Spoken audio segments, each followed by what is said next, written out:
भोला सब दुख काटो मारा। जितनी भी कथा इससे पहले बाकी हैं उसमें ये प्रसंग नहीं आया। आज ये प्रसंग आपके बीच में आया है तो थोड़ा ध्यान लगाकर सुनना। आस्था चैनल वाले भी जितने सुन रहे हैं और जितने फेसबुक यूट्यूब पर सुन रहे हैं और जितने इस अशोक नगर की पावन धरा पर सुन रहे हैं। भविष्य पुराण कहती है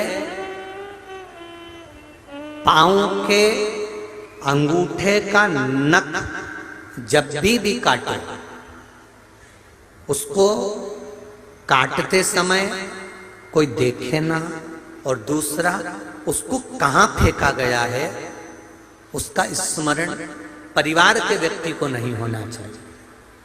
कारण भविष्य पुराण कहती है हमारे पैर के नख का अंगूठा का नख, पैर का जो अंगूठा है उसका जब हम नख काटते हैं और काट कर हम उसको फेंकते हैं, उस पर से जितने मनुष्य जितने जीव निकल कर जाते हैं, जितने जीव निकल कर जाएंगे, जितने मनुष्य निकल कर जाएंगे शरीर में, उतने मनुष्य को गिन लीजिए और उतने रोग इस मानव के शरीर में मृत्यु के पहले आते ही हैं।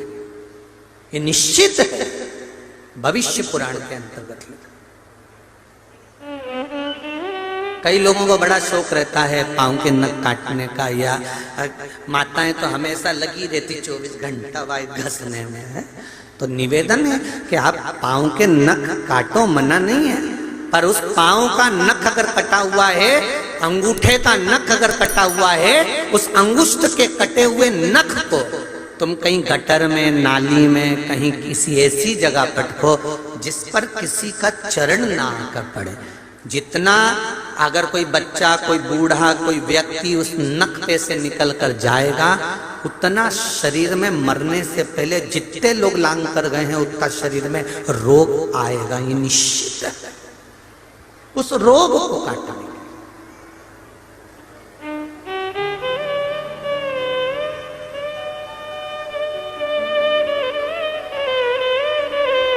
मरने से पहले जन्म से लेकर मृत्यु तक व्यक्ति का शरीर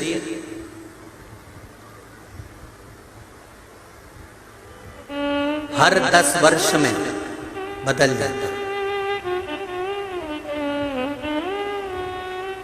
7 बार मृत्यु से पहले यह मानव का शरीर बदलता है। जब यह मानव का शरीर बदलता है तो इसके अंदर का जो पाप है, इसके अंदर का जो पाप कर्म है, वो 3 जगह से निकल कर जाता है। एक मल के द्वारा, दूसरा नख के द्वारा, तीसरा केश के द्वारा, बाल के द्वारा। क्यों? गया जी में तर्पण करने जाते हैं, पिंड देने के लिए जाते हैं, हरिद्वार में पिंड देने के लिए जाते हैं, ब्रह्म कपाली करने के लिए बद्रीनारायण जाते हैं, या घर में कोई चले जाता है तो कहा जाता है बाल देना पड़ेगा। आखिर कारण क्या है? इस केश में, इस बाल में ऐसा है क्या?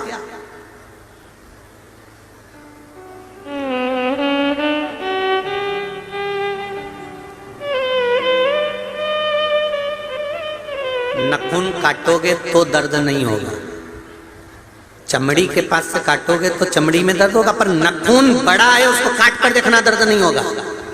बाल चमड़ी के पास से काटोगे तो दर्द होगा, पर बाल वैसे ही काटोगे तो दर्द नहीं होगा। क्योंकि पाप कृत्य में जो लिप्त होता है उसको जब नष्ट करा जाता है तो उसमें दर्द का भान नहीं होता, उसमें दर्द का कण नहीं। महाराज शिव जी ने अपने पैर के अंगूठे का नख तोड़ा, फेंका, काल भैरव प्रकट हो गया। काल भैरव ने अपने अंगूठे का नख तोड़कर जो फेंका तो ब्रह्मा जी का सिर कट गया। ब्रह्मा जी का कटा हुआ सिर लुढ़कते लुढ़कते लुढ़कते लुढ़कते गया तो भी ब्रह्मा का मुख से झूठ ही निकल रहा था। बार बार ब्रह्मा जी कह रहे थे ये आकाशवाणी झूठी है, ब्रह्मा झूठ बोलते हुए जा रहे थे। ब्रह्मा जी के सिर कटने से जो रक्त निकला, रक्त से एक नदी प्रकट हो गई जिसका नाम कर्मनाशा है। कौन सी नदी है? कर्मनाशा।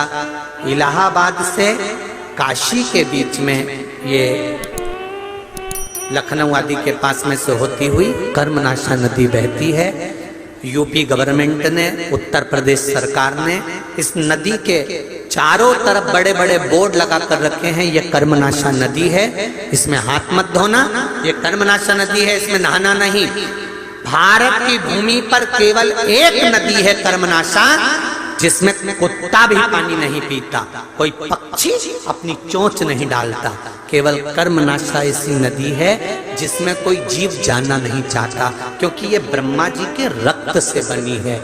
अगर कोई भूल से भी कर्मनाशा नदी का पानी उसके शरीर पर पड़ जाता है तो जिंदगी में उसने जितना पुण्य करा होता है, जितने व्रत, उपवास, साधना, दान, पुण्य जितना करा होता है, केवल कर्मनाशा नदी का एक बूंद पानी शरीर पर पड़ने से वो सब नष्ट हो जाता है।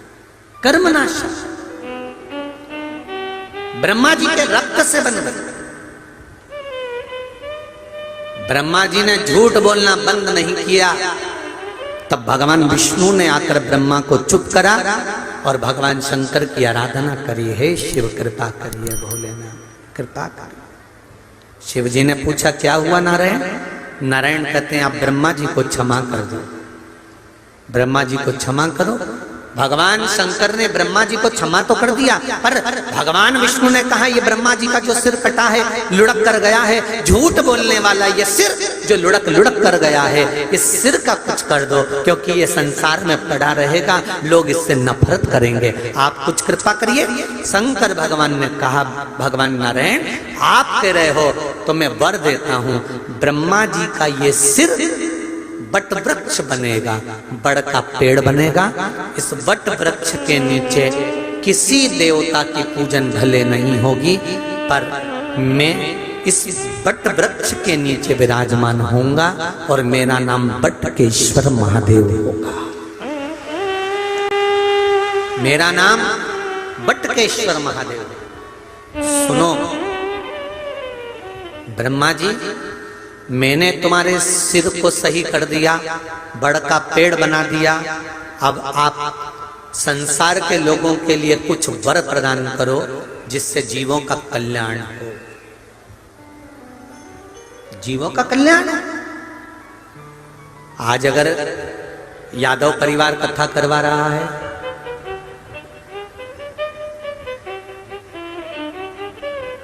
डॉक्टर कृष्णपाल जी अगर कथा करवा रहे हैं सांसद महोदय, तो ये केवल एक व्यक्ति के लिए नहीं है, ये किसी एक के लिए शिव महापुराण की कथा नहीं है, संपूर्ण विश्व के कल्याण के लिए, संपूर्ण विश्व। महाराज भगवान शंकर ने कहा ब्रह्मा जी अब आप संसार के हित के लिए कुछ करिए। ब्रह्मा जी ने वर दिया, बट वृक्ष के नीचे जो अपने पूर्वजों के लिए पिंडदान, तर्पण आदि कादि कर्म करेगा, उसके पूर्वजों का मृत्यु लोक में कोई अंश नहीं रहेगा और वो देवलोक में जाकर विराजमान हो जाएंगे, पितृलोक से उनकी मुक्ति हो जाएगी। पितृलोक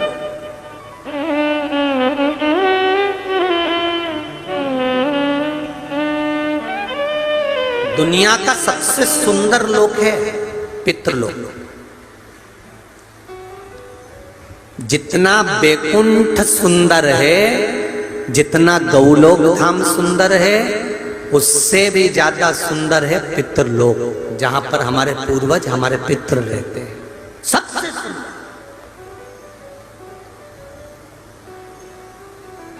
और उन पितृलोक की बेटियां भी कितनी सुंदर हैं, जरा ध्यान दीजिएगा।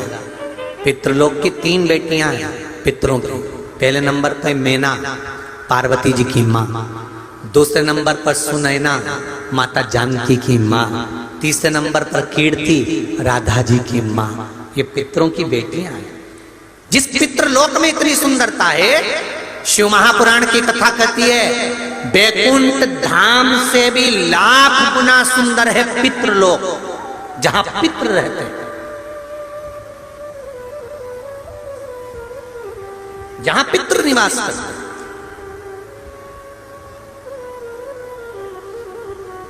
बहुत सुंदर था पितृलोक। और पितरों के देवता आर्यमा माता अदिति के पुत्र, वो भी बड़े सुंदर। काय पे बैठते हैं? कौवे पर। दुनिया का सबसे सुंदर पक्षी, वो तो राष्ट्रीय पक्षी मोर को बना दिया, नहीं तो दुनिया का सबसे सुंदर पक्षी अगर कुछ था तो कौवा था। दुनिया का सबसे सुंदर पक्षी, एकदम सफेद। बगुले और हंस भी उसको देखकर जलते थे, इतना सुंदर था कौवा। इतना मीठा बोलता था कौवा कि उसकी वाणी